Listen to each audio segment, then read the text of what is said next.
ঝাড়ু হাতে আমাকে মেরে পিঠে হাঁকে দিলে গে মা।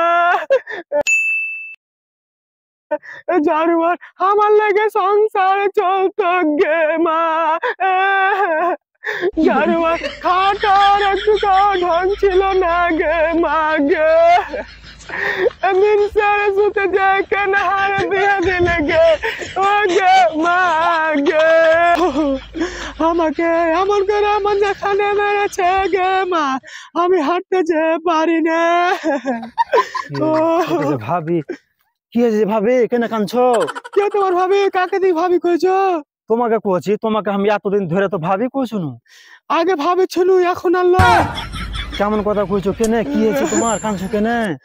ও জি কি আর কব, একটা ছোড়ার সাথে আমি ফোনে কথা কইতুম, ওই হাকে মাসের মাস রিচার্জ মেরে দিত, আর মাস শেষে কিছু খরচ পানি দিত, ওই টাকা দিয়ে আমি সংসার চালাইতুম।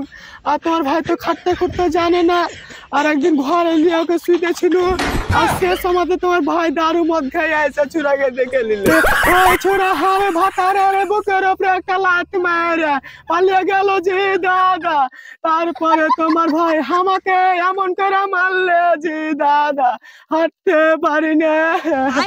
হ্যাঁ তো তোমাকে তো মারবি, তুমি অন্য লোককে নিয়ে শুয়ে থাকবে, তো তোমার কাছে চুমা খাবে নাকি? তোমারটা তো হামো কছিল জি দাদা। কি কইছিলে? কাছে চুম্মা খাইবে। তো তুমি অন্য লোককে নিয়ে শুয়ে থাকবে, তোমার কাছে চুমা খাবে? তোমাকে মেরেছে তো ঠিক করেছে। আরে মিনসা, আরে ভাতা যে খাটতে খুঁটতে পারে না রে মিনসা।